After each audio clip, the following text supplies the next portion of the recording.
Hey there, guys, gals, and non-binary pals. Editor's note here, we were planning on releasing this video during Pride Month, but then, for one reason or another, we weren't able to. So here it is. We figure gay people don't stop existing after Pride Month, so the video is about as relevant as it ever was going to be. So, anyway, enjoy the show. Thanks for tuning in.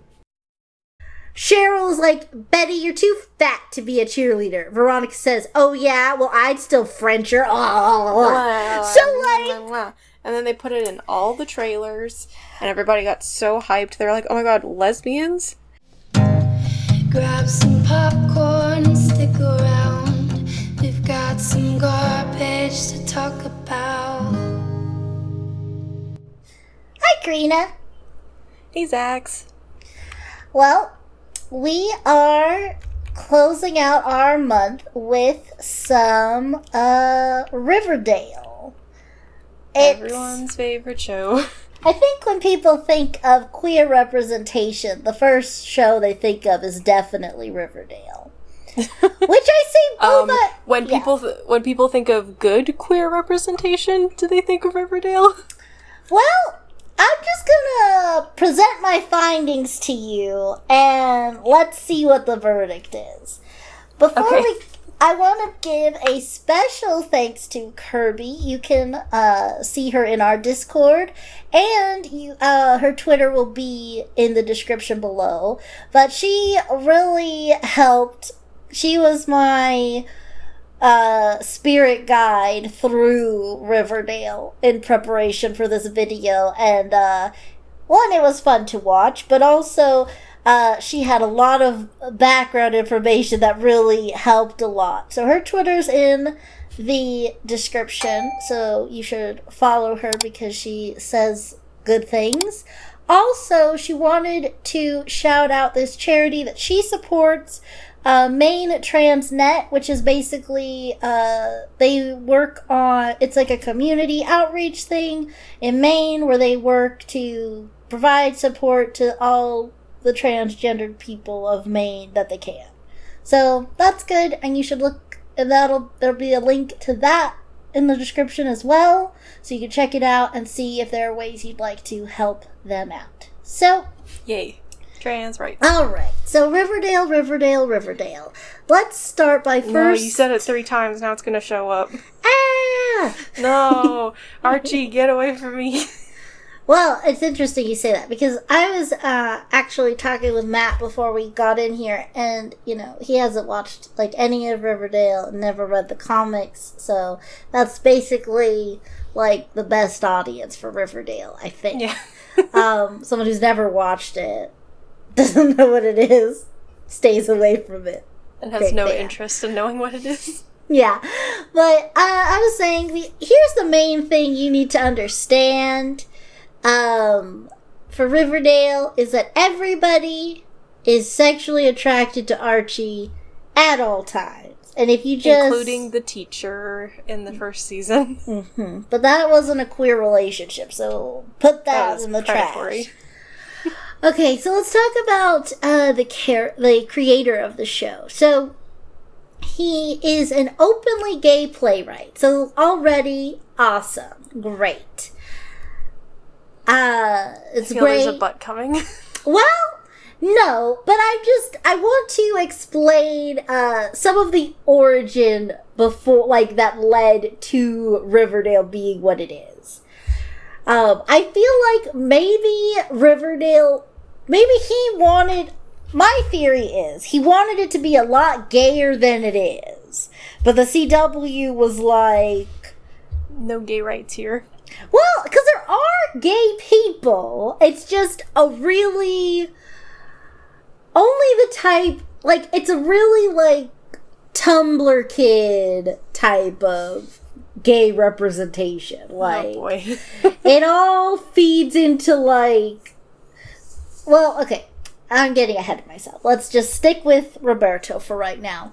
So, in 2003, he made the play Archie's Weird Fantasy. And it's basically if Archie was gay and moved to New York. Apparently, Work. And he love that for him.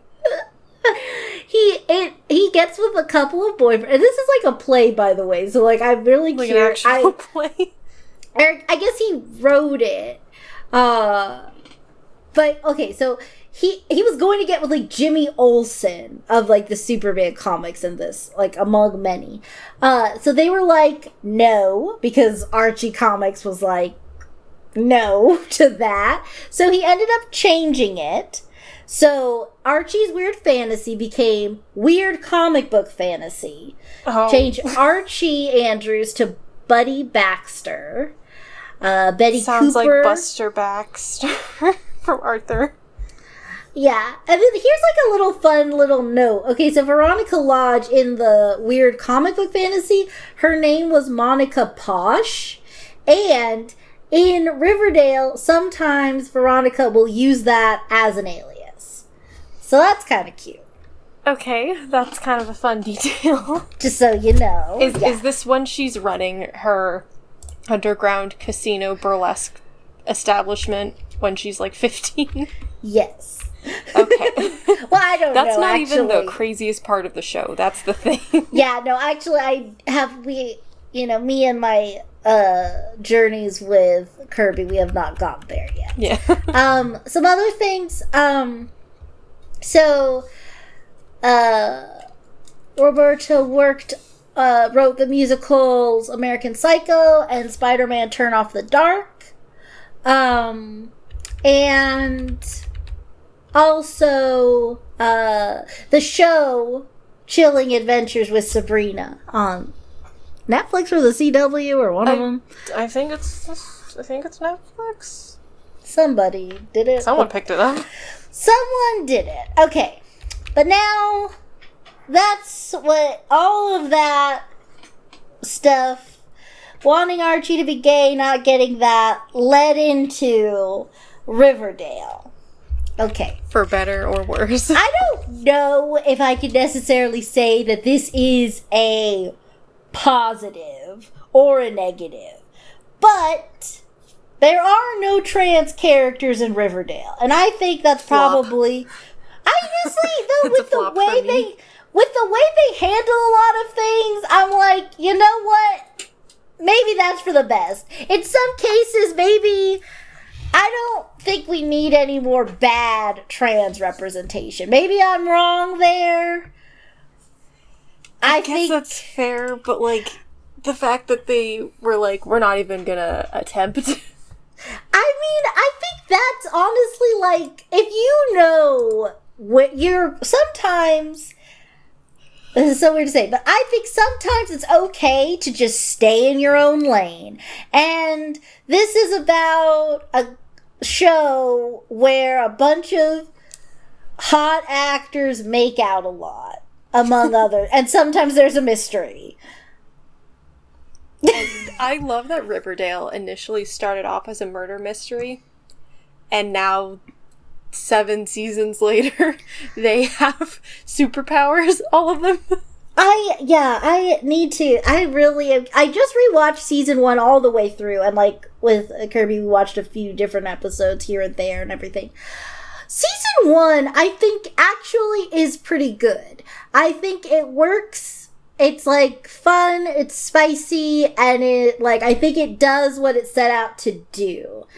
The future episodes I've seen go buck wild, and not in a great way, for me anyway, but it's still, I think it's more enjoyable for me to watch, because like at the beginning Riverdale has a lot of scenes where I'm just like, okay, but like, why is this happening though? Why am I here? But later on, you don't even need to ask why, because the answer is Riverdale, and that's enough. That's all you need.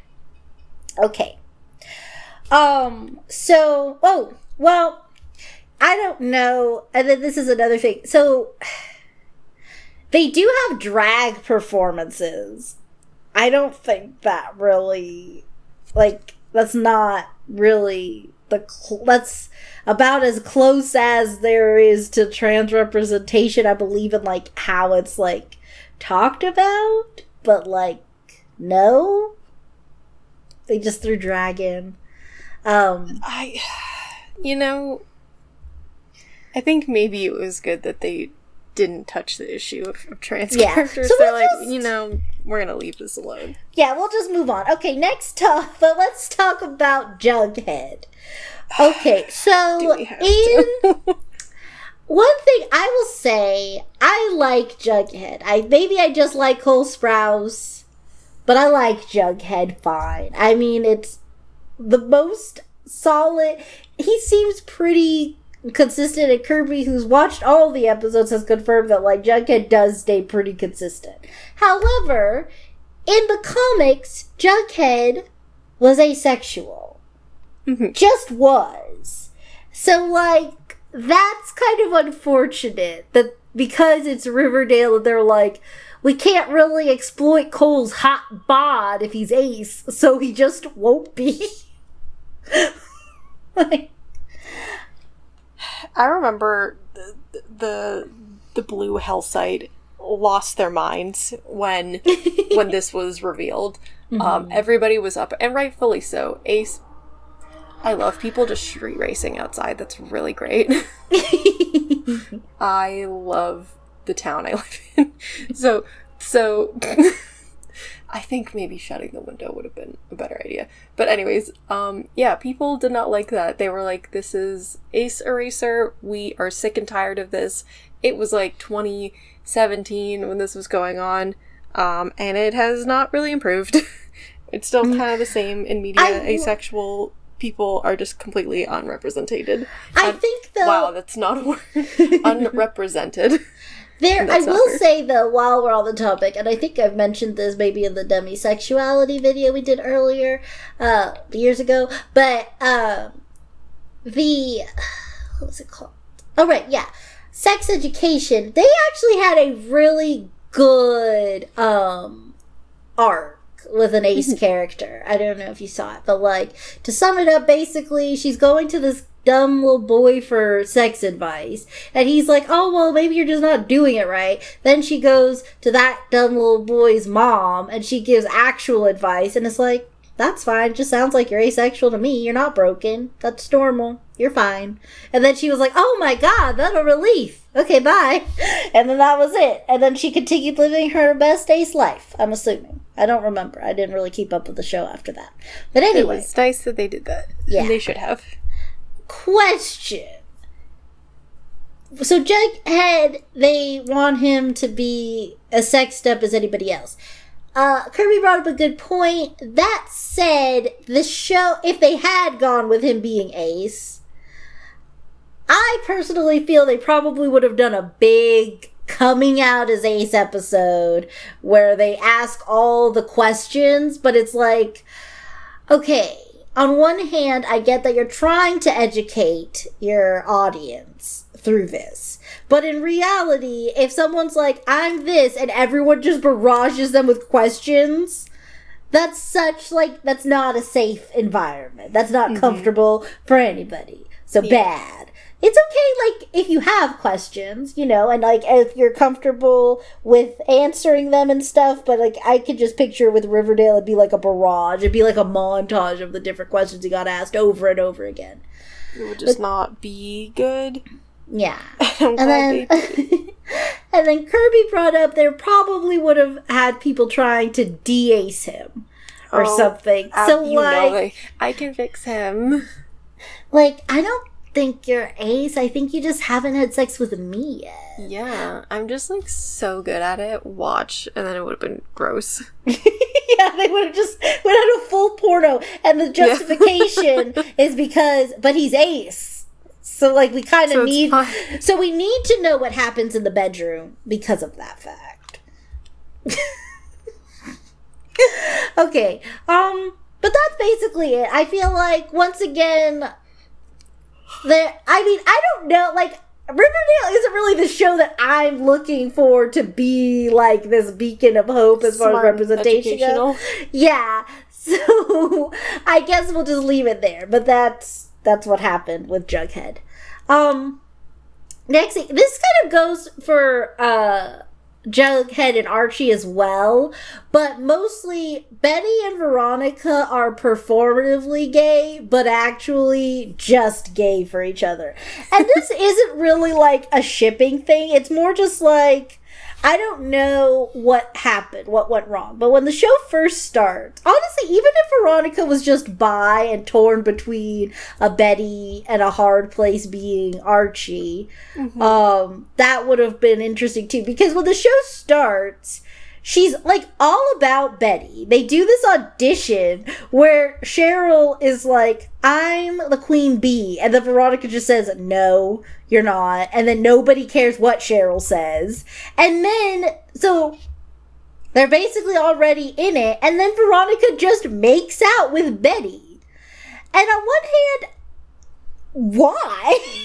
The Blue website lost its mind because we were like, oh my god, are they gonna be gay in the show? Oh my god, we love that. And then guess what? No, it was just queerbaiting, and then the Blue site got angry. Yeah, like, because my thing though was, I was like, okay, maybe you're not going to come out yet, but like, if you watch the whole sequence of events, Cheryl's like, Betty, you're too fat to be a cheerleader. Veronica says, oh yeah, well I'd still French her. So like, and then they put it in all the trailers, and everybody got so hyped. They were like, oh my god, lesbians? And let's go lesbians. And then they were not lesbians.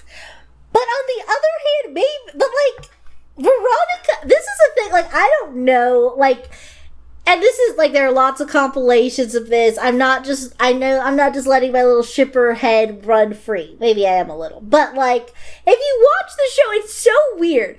Betty and her mom, too. But Betty and her mom are just nuts. Like, not in, like Isn't Betty's mom in a cult? I think or like her sister's in a cult and she's like running the cult. That's down the line. I'm focusing on like when we first meet them with this whole thing. But like Betty, like, and I know that they explore Betty's mental health later, but like even the things that like, so she like hurts herself sometimes when she's stressed and tense, and that's like a whole like thing. But a lot of times her and her mom, they'll do whatever they need to get their story. And I'm like, oh yay, journalism. But Betty will just like threaten people's life just like often. And like, because of the serial killer gene she has. Maybe, I don't know, but like, which by the way isn't a thing. And then when like, okay, for instance, Betty and Veronica learn that Archie's being molested by his teacher, and Betty's like, okay, well, we gotta stalk her. And then Veronica's like, okay, but like, if she's like a dangerous woman, should we really be going through her car? And then Betty's like, what else are we gonna do? And then Veronica just has this like bemused smile, like, oh, you're nuts, but I love you. And it's like, okay, gay. Lesbians. Got it. Noted. So like, because, like, yeah, it's, like, not, like, okay. And then, I think it also doesn't make sense because, like, again, the first thing, she, like, really likes Betty. Like, Betty doesn't, it's almost weird, too, because, like, Betty is almost uncomfortable with how quickly Veronica just kind of latches onto her and is like, we're gonna be friends. It's also weird, too, because, like, I don't understand if we were supposed to think that Betty, like, wasn't pretty or something in the first season. I don't know. She's got a little mid-ponytail. Well, and if you have a mid-ponytail, then you're ugly by movie standards. Then you take your ponytail down and you're hot and sexy immediately. I was just really confused because, like, I just did, like, I don't know, and I don't, like, to my understanding, the Archie comics, it's not like that was the thing either.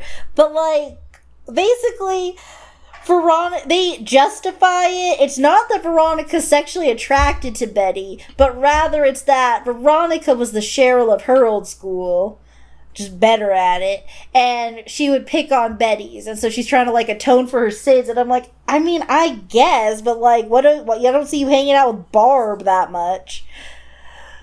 So, or Ethel, or whatever her name is. Whatever her real name is, but Barb. Barb. Justice from for Barb. Season 1. Barb. Justice for Barb. But anyway. I miss her. Oh. It's also weird, too, that the show treats Barb like she's not pretty either. And it's like, what's wrong with you? Like, why can't, like, first of all, I think it's really weird when like, we were watching House, right? And they, oh gosh, what is her name? I don't remember her name right now. But anyway, they hired this actress in, like, the last season. And they constantly just talk about how she's not as hot as the other girl doctor on the team. And, like, she's supposed to just accept that. But I'm like, okay, but, like, but you hired an actor. And, like, you're talking about this character's physical appearance, but that's, like, just the actor. I can't remember what I was watching, but it was... No, it was... I think it was... It might have been, like, a Twitter thread that I was reading once, and it was, like, if you're an actor and, like, there's a scene in your movie or your TV show where another character is making fun of or picking apart the character's appearance, what's wrong with you? You've got a big nose, you've got crooked teeth, and you got bad hair. We're gonna put that in the script. And then they're like, hang on, wait a second. I have bad hair? What the heck? Or is it just, like, in the character description, and then it's fine? Well, I guess because it's weird, too, because sometimes they write things beforehand. But it's weird, too, because, okay, so, like, this character from House, gosh, I don't even remember her character's name. But anyway, when she first comes on the show, the reason she ends up having to work with House is because no one else wants to work with her, because she punched her boss because he groped her sexually. I mean, as she should have. She should have punched him in the face. Good for her. No, that's fine. But it's, like, weird because then I'm like, okay, so that happened. But then, which, first of all, not okay. And I want to make that clear that I'm not cool with that.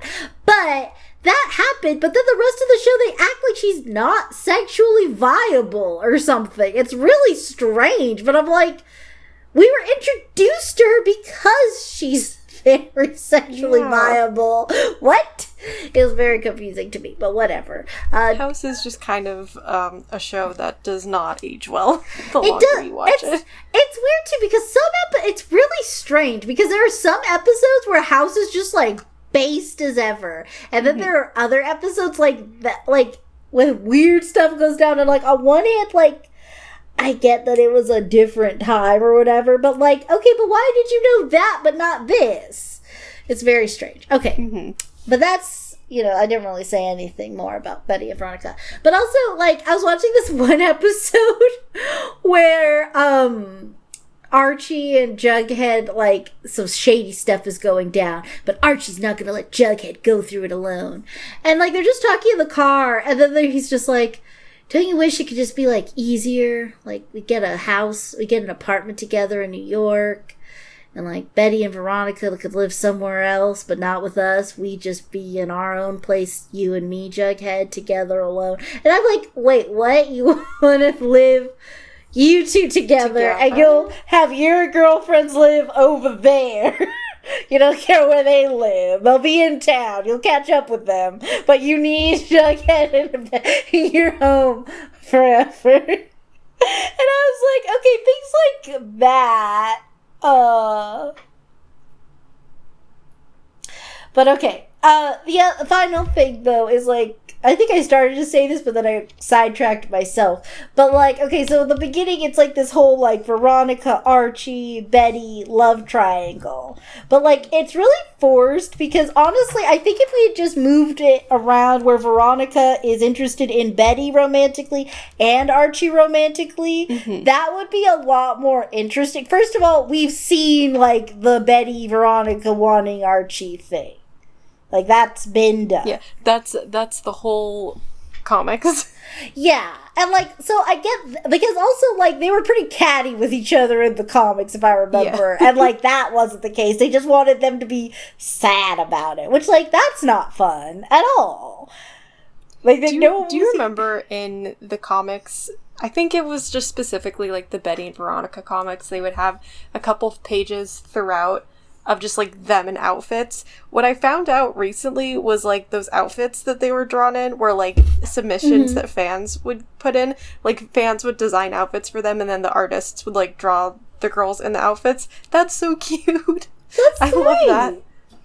I like that. But yeah, I think it's just... So that's just... I feel like already a missed opportunity. Like, the show would have been really spicy if it was just Veronica really interested in Betty and Veronica. And it already set up that Betty and Archie are best friends. So a guy and a girl... best friend duo broken up by the new rich hot girl that moves into town. Like, that's interesting. I'd watch more of that. I watched Riverdale regardless, but I would have enjoyed that. Trash. Yeah. Probably still would be trash, but good for me. Okay. Now, there's more to say here, but let's talk about Kevin. So Kevin's whole... Like, first, I understand he was canonically gay in the comics. Everyone was like, yes, bring Kevin into Riverdale. That's great. Glad to see it. Okay. On one hand, like, it's weird because it's almost, like, rude. Like, I understand, obviously, and it's, currently, unfortunately, with certain restrictions going on, at least, around the world and in the U.S. politically, getting harder to be queer. But I feel like when Riverdale started, we were kind of still in that, like, good zone where it was like... And even now, like, I think, at least socially, it's not the same problem of being gay. But, like, they decided with Kevin to make it, like, gay boy in a small town, which, like, yeah... I get that there's going to be less gay guys around, but that's not really... Kevin doesn't really have problems finding gay men to be interested in him. The problem is too many of them are closeted and ashamed, but, like, I don't know how to word it. It just feels like weird, like, in 2017. Because, like, he gets a boyfriend in the first few episodes. Episode 4, he gets with a Southside Serpent. Okay? Oh. He is a gangster boy who does crimes. And that's his boyfriend.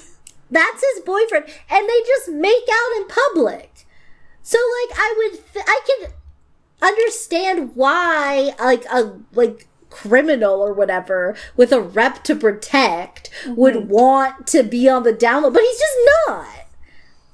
He's like, yeah, I'm gay. You had a problem with that? Yeah, you wanna tell me about it? What do you think's gonna happen? And honestly, like, I kind of just thought that was just like where the show was going. Like, Kevin just is gay. Who cares?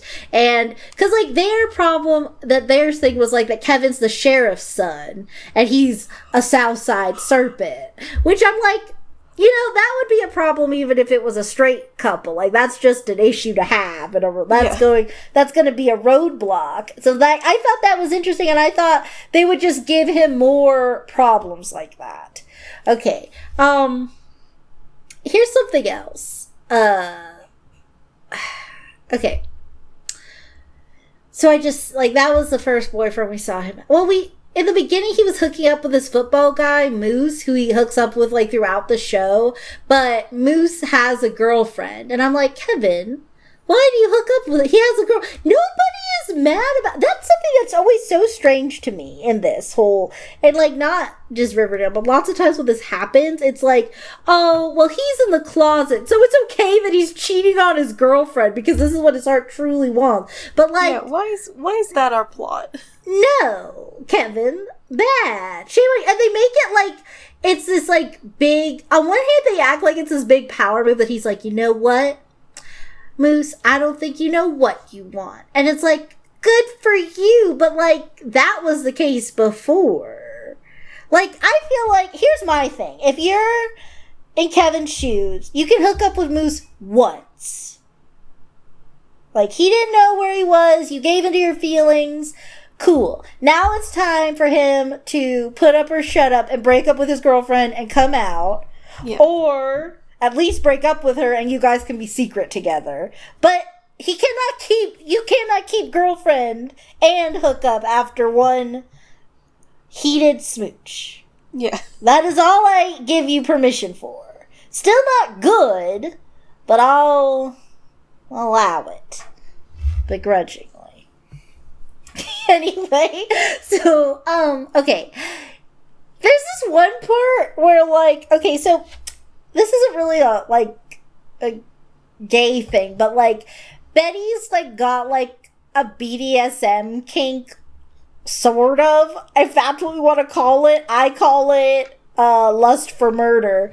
But Is this her, like, I'm gonna put my little black wig on and drown a man? Yeah. Is that that moment? Yeah. So that's what that happens. And, like, I believe Dark Betty makes a few other appearances until the actress who plays Betty was like, can we drop sexualize plot, my character's mental health? Like, that's weird. But no, okay, so at one point wait, hold on.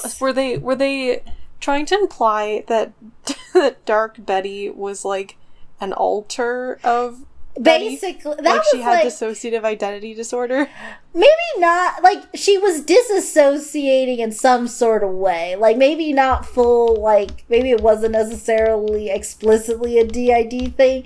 I'd have to rewatch the show before the jury was out, but they were definitely saying it's, like, a mental thing going on with Dark Betty. Like, it's, like, and, like, because they were definitely saying that, like, her, like, hurting herself and Dark Betty were, like, connected in some way. At least that was very much the implication that I got from watching the show. I don't even think that that's, like, unfair to say. Okay, but, like, so that's what Betty likes to do. At one point, they catch Kevin cruising in the woods. And I guess, like, I think we all understand what cruising is. Mm-hmm. It's, like, where you go to, like, a park or whatever, and you find other people that are, you know, gay like you, and you hook up with them. You go smooch with them in the park. Yeah. Or whatever you guys do. Yeah. But whatever you youngsters get up to. But nowadays. it was like this scene, I really wish I could remember more about what was going on around, but it was such a PSA. But because they're like, you don't need to cruise in the woods. And then he's like, I'm gay, Betty. I don't get to just be a hot BDSM girl like you. I have to cruise the woods for love. And I was like, no, you don't, because you had a boyfriend. You had a closeted football guy who's still thirsty for you. Yeah. Like, honestly, like, I wouldn't even be surprised if Moose was straight, but also Kevin could get it. Like, it was that kind of, like, that's the kind of thing I've noticed, too. Like, I mentioned with Degrassi how, like, Miles is bi, except we don't really see Miles with any other guy but Tristan, and every other person is always, like, a bunch of girls. So, I think that's an interesting thing where it's, like, guys on TV shows, like, they're mostly into girls, but, like, there's that one boy that can just always get it. Yeah. Okay. I'm just going to, he gets married in a cult, but it's only symbolic. Does that help? Does that make it better? I don't know. He also apparently gets his kidney removed by said cult. You know, I think that's just the realities of the American healthcare system. You need to get your kidneys removed, but you don't have good health insurance that's going to cover the surgery. So you go to a cult in the woods and you explain to them, and then they're like, yeah, no problem. And then they have an ayahuasca ceremony. You pass out and you wake up and you don't have kidneys. And they don't charge you a cent. Okay. So in the latest season 5 of Riverdale, apparently Kevin gets very bi-shamey. He's trying to get back his and Fang's son, baby Anthony. Sorry? I think we missed a few chapters. Yeah, we did, but, like, irrelevant. This is the season where suddenly it's, like, years in the future and Archie is in a war and he's wearing, like, a World War II uniform when it's, like, beyond 2020? Yeah, this is the latest season. So, Okay. So he and Fang, and by the way, that's who he symbolically married in the cult, But I guess now they're really married. They asked Tony to be their surrogate. And I guess then her and Fangs just took off with the baby. I guess. I don't know. But, like, I don't know. I guess my question, if you've been keeping up with Riverdale and you're watching this, are we mad at Kevin for being a little very bi-shamey when his baby was stolen by his surrogate? Like, not that there's ever really a good time to be bi-shamey, but if my husband I will turn the other cheek if it's because they stole your baby. Yeah, like, if like, Bob and some guy just dipped with my child. With Bob and Connor. Yeah, just... We're like, see ya. We're gonna take your baby. They stole your cat. They take Momo. Then for sure I'm going to be well, I guess that'd be a little self-loathing somewhere, but I'll just ignore that. You talking shit about me? Yeah. What about me? I said that if you and Connor ever dipped with my baby, I'd get very bi-shamey at the both of you. Fair. Okay. Okay. Well, then he just came and he's like, what were you talking about? We're like, oh, if you and Connor plotted to steal the cat. Yeah, he's like, oh yeah, no, I get that. That's reasonable. Okay, other side note, Kevin and Fangs, and also Reggie, make some tickle porn for a few episodes to pay for college. You know? Oh no. Oh no. Also, a note, this is, the tickle porn business happens pre-time skip. So, yeah. What cocaine were the writers taking? Like, I know that the actors are 42, but please, they are in high school. How did they land on tickle porn? Somebody in the writer's room. So here's how it went down. The head writer was like, okay, so we have a little bit of a plot hole in this web that we call the plot of this season. How are these characters going to pay for college? Because we forgot to write them having a job, and we need something. And someone in the back either thought this was really funny and went, what if they did tickle porn? Or it was their thing, and they were like, now's my chance. Now's my chance. And leaped at the opportunity to film softcore tickle porn in this CW show. I'll be honest, after watching Quentin review iCarly and then Victorious, I wholeheartedly believe that creators of shows just put whatever their kinks are in their show. I wholeheartedly believe that. Okay. Let's talk about Cheryl. I believe I have the most opinions of Cheryl. Because, okay, here's like... She's like if Regina George got dunked on constantly and no one respected her. Like, after this, I want to go look at that dance scene from, like, season 1 or whatever, but, like, Cheryl and Veronica have this dance-off where I was watching it pretty, like, I don't know a lot about dance, but I do really feel like Cheryl just won. Like, the actress who plays Cheryl, I believe, does gymnastics or something, because she was, like, very limber and doing a lot more with her body. And then Veronica just kind of did, like, a cool pose at the end and then won. And I was like, well, I understand I don't know anything about dance, but, like, I understand... You don't just do a pose and win. Yeah, well, like, because the thing is, too, like, if it really was just that, like, her team was like, yeah, no, we know you're a much better dancer, but we hate you, so Veronica wins, I could get that, but, like, the way it's filmed definitely makes the implication that, like, they were blown away by Veronica, because Betty's even like... She's really good. Yeah, and I'm like, I mean, I guess. Like, I don't know. It's just so strange to me that shows always do this thing where I'm like, okay, like, I hear what you're saying. I just do not agree. Okay.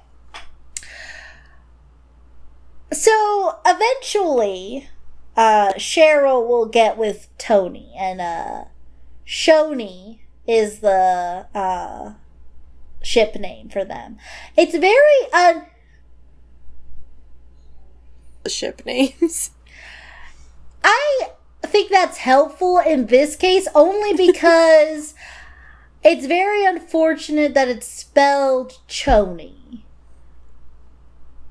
Like, if you don't understand that it's Cheryl and Tony and you just see people writing Shoni, you'll say Choni. I And think Shonies they are could have underwear. picked a different name. Well, I mean, okay, Cheryl and Tony. What would you... Terrell? I feel like they had to go with Shoni. Do you know what I like more than like combining names for a ship? When you give a ship a title, I'll I'll give you an example that I've just been thinking of for the last couple of days. So, back in the day, in like 2014, 2015, I really liked the video game TF2, so I was very active in like the Tumblr scene back then. Mm-hmm. And this community was absolutely feral, first and foremost, especially on Tumblr. But one thing I thought was really cute was there was this popular pairing that kind of came out of this artist who like did really nice art, and it was a shipping between two characters, and the ship name was called Texas Toast because one of them was like Southern and then another one like did fire stuff. So it was like, I was like, that's so cute. I love that. That's such a cute name. Yeah. And like it's just so lazy to be like, let's combine their names. Ooh, Bughead. Ew. Disgusting. Yeah, like... Yeah, no, that's true. I think mine, as far as, like, title names, like, my favorite ship growing when I was a teenager was from the MCU, and it was Iron Frost, which is Iron Man and Loki, and they called it Iron Frost because Loki was like the Frost Prince or whatever that backstory was. And I was like, oh, that's cute. And they were all like, MCU ship names were all very intense. And they didn't, like, they pretty much, like, there were very few, except for like Steve and Bucky. There weren't a lot where it was just like, let's combine the names. Because I think they just realized they couldn't really do that much. Oh my gosh. There was this is so off point, but like, since I'm welcome talking about friends, get used to it. I have to find this book. It's really not good enough to cover because it's like actually like pretty decently written and very, very long, even for a one shot. But I just remembered it was so fun because I was like, can this just be canon? Like when I found it, when I was like, whenever old I was like, please let this be canon. So basically, if you know what happens at the end of the first Avengers movie, the gang is not just friends with Loki. They just aren't. But in this universe, they are. They basically, Loki just lives with them, and they're just like a big gang, and they all live together, and Loki wants to go to a haunted house. And there's so much like, everyone seems super gay for each other. Everybody in this fic. So, like, Loki's like, we're going to this haunted house. And Bruce is like, wait, I'm gonna be too scared to go. Like, and I might Hulk out in the middle. That'd be so dangerous. But, like... Then just go home. Why are you still here? He's like, this is a bad idea. Iron Man is like, hey, I'm just in it for the chaos. And then, they end up going in. Loki ends up getting really scared. They go home, and he goes to Thor to tell on Iron Man. Now, these are all grown men, but mind you, it's not like the Pee-wee version. This isn't Muppet Babies. Their canonic ages.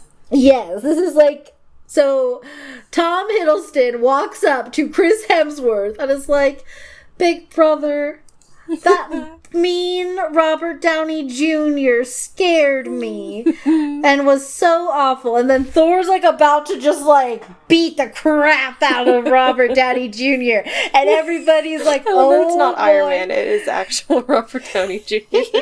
Yeah. And then he's just gonna, Thor's just gonna beat up a celebrity right now. Like it was a big moment in the MCU. But then he puts it together like, "Oh, you mean that haunted house? I love it. Let's go." And he grabs Loki and brings him back. And everybody's like, "Ah, ha, ha, ha, Loki just can't win." And I just remember thinking, I was like, okay, like this confirms to me that Loki should just move into the Avenger house. Like, that's what I took away. Okay. Back to Cheryl. We didn't talk much about her at all. So here's the thing. She, in season 2, she has a crush on Josie of the Pussycats. Mm-hmm. And, okay. This is like, I'm just gonna bring this up because, like, we're not really talking about this, but I feel like it was an issue for me. The way that Riverdale treats the characters who are people of color is kind of like... Not good. No, okay, so, like, basically, if you're a person of color, you're, like, bad, usually. Oh, no. Like, Tony, from my understanding, is not bad. She's good, but that being said, she's mostly just Cheryl's pet girlfriend. Mm-hmm. Like, she literally at one point, like, buys Tony a girl gang to just give her something to do. Oh, boy. So, like, great. Love that development. And it's interesting, because if you watch season 1, there's also, like, some colorism that, like, I really don't know how this keeps happening with nobody noticing. But, like, in Josie and the Pussycats, Archie dates the lightest skinned member, and like, okay, whatever, that's who they happen to date. Yeah. But then, like, the third Josie, I guess at least she's got like main character protection, but like the other member and the one that Archie dated just kind of get erased from the show. And then, like, the other adult Latino characters, besides Veronica, are her parents. And they're villains, too. So, that's not great. But then there's also Chuck Clayton, and he's black, and apparently, and I didn't really read the comics too much, but Chuck in the comics was also black. I don't know if he sucked this much, but if you recall, our first introduction... He was the one who got almost drowned by Dark Betty. Yeah, and, like, this is the thing, too. Like, I don't know, Bob doesn't seem to think this is as bad as it was, but I feel like this should be scarred. Okay, if you're in a hot tub... Mm-hmm. And you're handcuffed into the hot tub. You cannot leave. And maple syrup gets thrown on you. Maple syrup, sugar, syrup, whatever. And she keeps turning up the heat. Isn't like boiling sugar like how you get molasses? Isn't she basically making molasses on his body? The first thing that I thought of when you described this was there was an ancient method of torture where you would put someone on, and I'm probably not quoting this correctly, and if this is too nasty, we're just gonna cut this out, but you would feed someone, like, milk and honey to make them have a lactose moment. And then you would put them in the lake, and then you would have bugs eat them alive. That's what I thought of when you started talking about this. And being handcuffed inside a hot tub sounds like a nightmare For me especially, because I overheat very easily.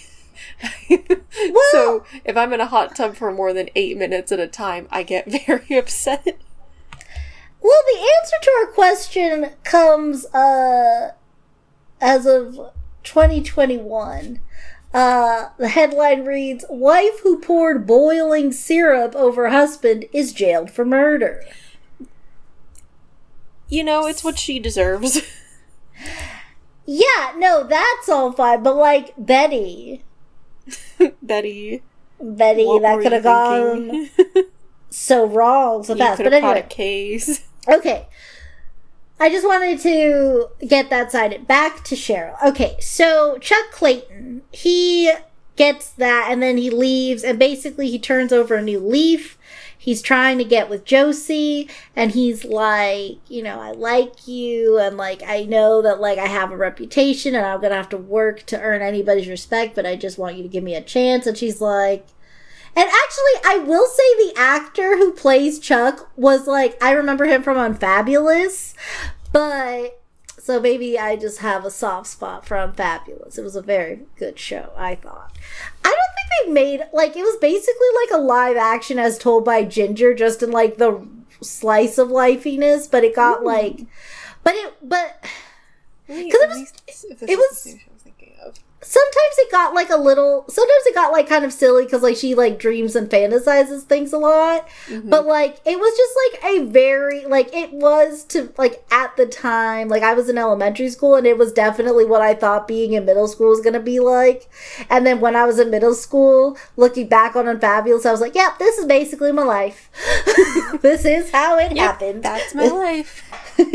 As told by me. Yeah. Okay, so anyway, he was just like really charming and I was like, okay, Josie, I guess you're gonna have to go out with this guy. Hope it doesn't blow up in our face. Let's give it a chance.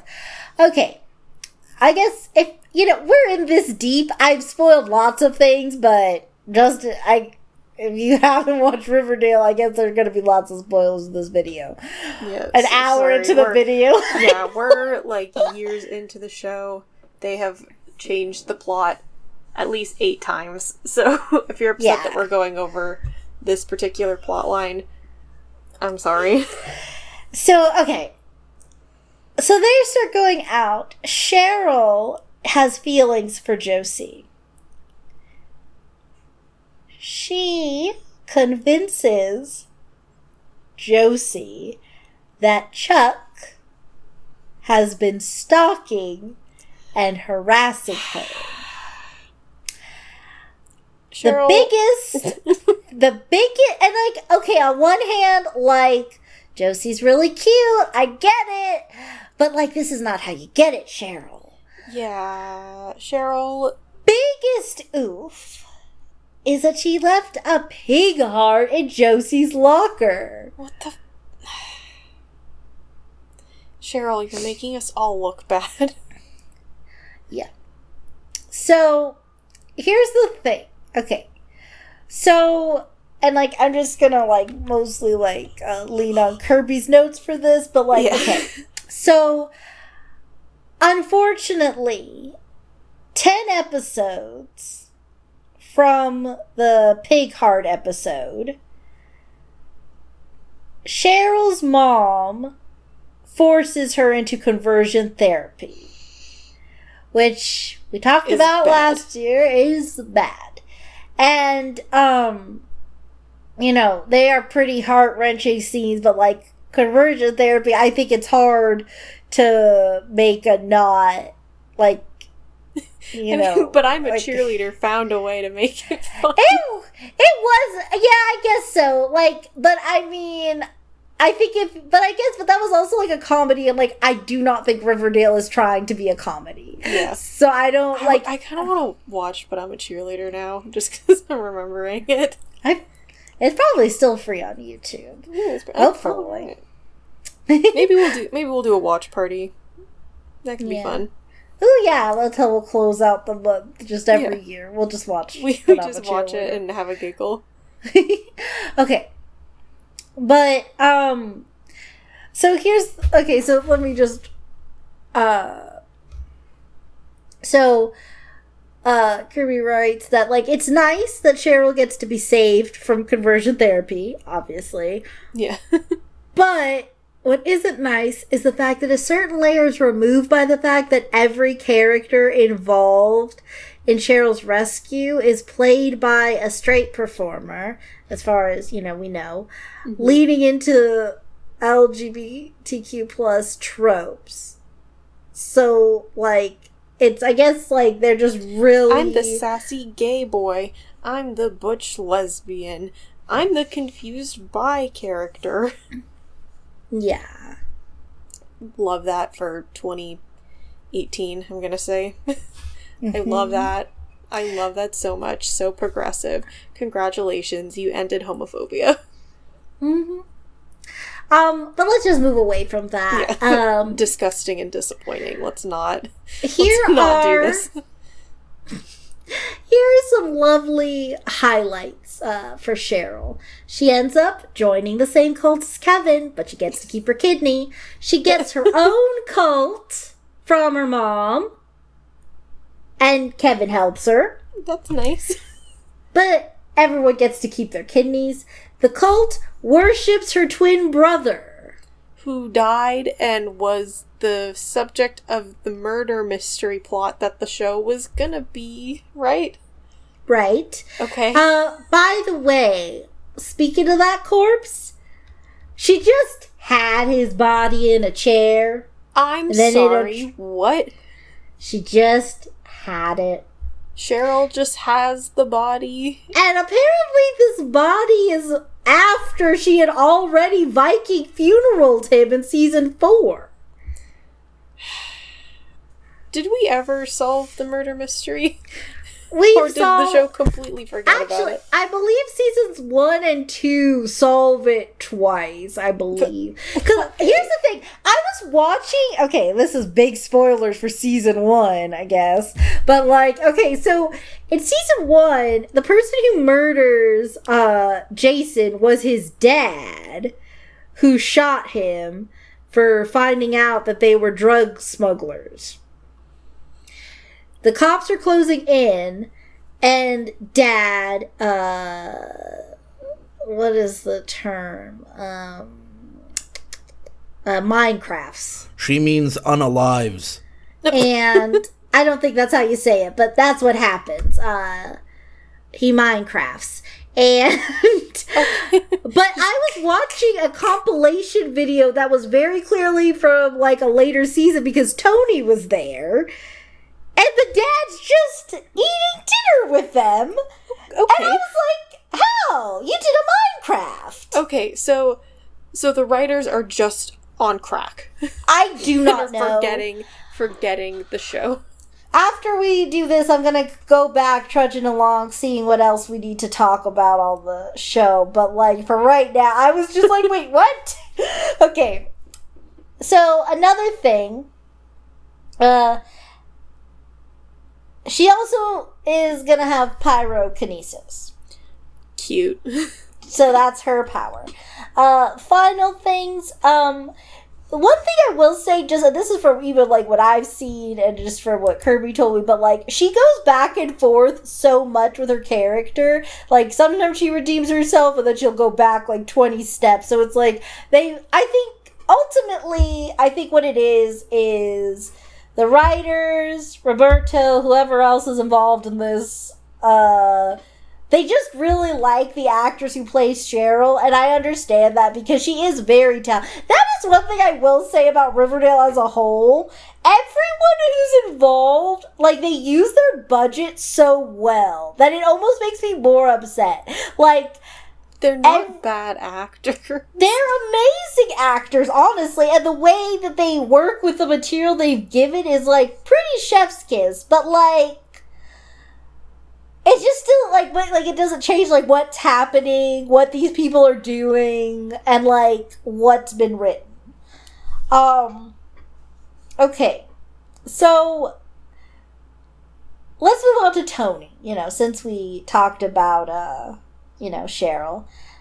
Most of the time, the fact that she's bi is kind of just, like, mentioned. It's just kind of a thing. Oh, Cheryl's bi and not. Oh no, sorry, mixed them up. Tony's bi, and nobody really, like, it just kind of there. Do you remember the Heathers episode? Yeah, well, that's what I was gonna get into. Okay. Yeah, no. So, okay. So bisexuality is kind of just like a thing that just happens in it's kind of just a thing that happens in Riverdale. Apparently, Archie's been kissed by lots of guys. Jughead and Archie want to get together. Betty and Veronica want to get together. Moose, the guy who was into Kevin, they reference it, but like they don't really like address it. It's just like imply that there are bi vibes. It's like the Kinsey scale or whatever. Yeah. But like Tony, so she's just bi, and like she even tells Jughead she prefers girls more anyway. But like, let's talk about the Heathers episode. Okay, so first of all,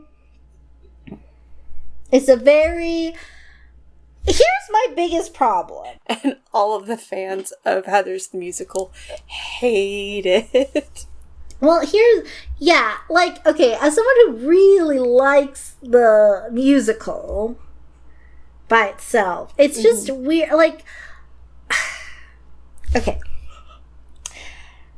You can't do a musical like Heathers that is about the heavy topics. It's about, well, being tongue-in-cheek. And then you sing those songs. One, you censor them to be TV okay, and that automatically devalues the songs, because part of it is they swear in the songs, and it's like important, like even if you just saw the 80s Heather movie, like all of that works together to make a thing. But my biggest problem with the Heathers episode is that it's so unclear if the music is, sometimes the music is very clearly diegetic. And then sometimes it's not. Like, okay, I'm just going to talk about this. The way they do Beautiful changes its status several times. Okay, so Kevin is like, you gotta let us sing the Heather's musical. It's gonna be great. Look, I'll show you. And then they sing Beautiful through the halls and stuff. Then they're all off key. Nobody can sing. Then flash to Pop's Diner where Veronica's working, and she's singing about her future and how, like, and it's still the same song lyrics, but it applies to her this way. And then, like, go back to school and Veronica's there somehow. And I'm like, wait, we just heard you sing over here, like at least 3 miles away. And now you're here, but like, so was it just like earlier that day you were practicing in the shop? Or I just don't know why some of these, and then at one point later in it, for Fight For Me, by the way, hated that because like they were like, here Archie, you got some boxing gloves, guess you're fighting for Josie or whatever, and then they sing it and it's like whatever. But it's, like, so weird, and it's, like, again, not what the song was about, but also, like, they also sing everything, like, they're trying to sing everything so pretty, and, like, Heathers is, like, not a musical where you have, like, a musical theater voice. Yeah, like, it's not a Disney you shouldn't princess. be singing Heathers, like, yeah, you're not Rachel from Glee. You don't need to sing, like, Les Michel in this musical at all. So, okay. But now let's talk about Dead Girl Walking in Heathers. And so this was very cringe, but basically Tony and Cheryl are not getting along right now, and there's this other girl, I think she's also a Southside Serpent, I don't know, but she's definitely into Tony, And then there's this guy, and I think he was just, like, horny. Maybe if I watched more of the show, I would have known where he fit into all this. I feel like they were just random characters. Well, I believe the girl, just because I've seen her in other things, so, like, I think she must matter on the show. Can't say the same for the other guy, but probably. Okay, so she grabs their hands, and she's like, well... We're gonna go... And so then they go to this... Now, picture your high school auditorium, okay? That's about what it looks like. And just picture people standing in, like, triangle position. And Tony's just shaking her little tush invitingly. And these two people are both like, yeah. And they're taking their clothes off. And then she goes to them. And then she sees Cheryl and a vision by the windowsill. And at first I was like, wait, are you really there? What? Where's this windowsill in the auditorium? That's not... This room doesn't really come with windows like that usually, but okay. And then she's just like, oh my gosh, I know that I invited you to this auditorium for us to have sex right here in the auditorium. And she just leaves. So she just leaves and dips, and it's like... Okay. Oh. Just... Okay, well, that happened. And, like, honestly... That's kind of just how I feel with, like, a lot of those things. Just, like... Yeah. Because I guess they're trying to, like, she's bi, so of course she has to grab a guy and a girl. Like, you didn't even need to grab anybody. You could have just grabbed one person and sang the song. But instead, it's just such a weird image of just these two people just going, like... Ooh, yeah. Because, like, they're not even, like, harmonizing with her. She is just singing alone. Okay. But, yeah, that's all I have to really say about, like, Riverdale, Tony, and bi culture. To close out, I think it's important to acknowledge, Riverdale, for whatever you feel about the representation we've talked about so far. They're not above... the gays being buried, resurrected, and buried again. Yeah. So, okay, first up, there's Chick/Charles. So, Chick is apparently Betty's pseudo and actual brother, respective. Okay. So, Chick appears and he's like, I'm your brother. But he's actual... So he isn't... I'm just going to read what Kirby put because I think this is very funny. He isn't actually her brother. Is actively a man who loves men, who also loves murder, and who has murdered multiple people. So, like... He's one of the few gay men who's actively in a relationship with somebody. Mm-hmm. So that's great. A gay who murders people. Love to see it. Charles is Betty and Jughead's biological half-brother. Mm-hmm. Then, he's an FBI agent, and he helps to reveal to Betty that they have the serial killer gene. Which, again, is not real. Wow. Who's to say? It's Riverdale. He's given in to killing multiple people, including 2 people who are antagonizing Jughead. And the last time we see him was that he got accidentally shot by Alice. So that's something. Mary Andrews, that's Archie's mom. She's a lesbian. She doesn't really show up often, but she hasn't killed anybody or done anything illegal. So that's a nice... We win again. Mm-hmm. Then Joaquin DeSantos, that was who Kevin got with in the beginning, and he gets killed in prison. So there's that. Yeah. Here's Percival Pickens. Apparently in the latest season, he's very visibly bi, and he might be, as Kirby puts it, the literal whole ass devil. So Grace. Melody Valentine, Pussycat, disappears partway through season 2, has one episode in season 5 where she has a girlfriend, and then we never see her again. Then what happened to the original plot of the movie? What is going on? Well, then, hold on, we got 2 more notes. Okay, so this says the Bitsy and Poppy / Abigail and Thomasina thing. Cheryl and Tony have ancestors that are soulmates. None of them ended up together because Bitsy and Poppy lived in the 1950s and Abigail and Thomasina lived in the 1800s, but it sure is canon. Abigail got cursed with immortality and was only released from it by having her soul transferred into Nana Rose Blossom, which allowed her to die. And Sabrina Spellman helped that happen. Oh, I forgot that. It's also, they crossed over with Sabrina's, oh god. Mm-hmm.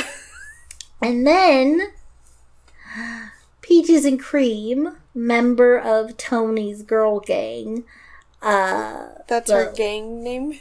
Well, I think that's just her name, honestly. But that is the name of the attempted 3-way partner. Oh, great. Love to see it. So, that's all the gays in Riverdale. We did it. It's good. I'm glad there's so many gay people in this show. So, all in all, doesn't seem like it's got the most of anything.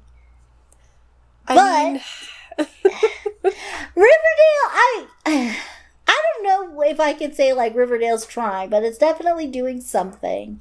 And honestly, I think about a lot of teen trash that I had to grow up with, and like, at least this is pretty gay.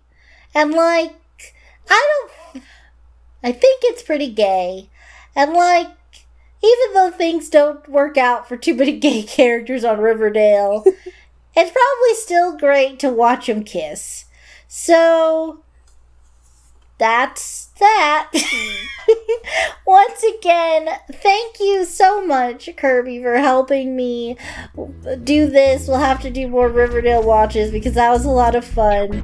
Her Twitter will be in the description along with main Transnet, for you to look at and see if you're able to help them in any way. This will be available to listen to wherever podcasts are. We got our Discord if you want to kick it with us. And remember to comment, like, and subscribe because we all need friends. Okay, bye. Bye. Happy Pride.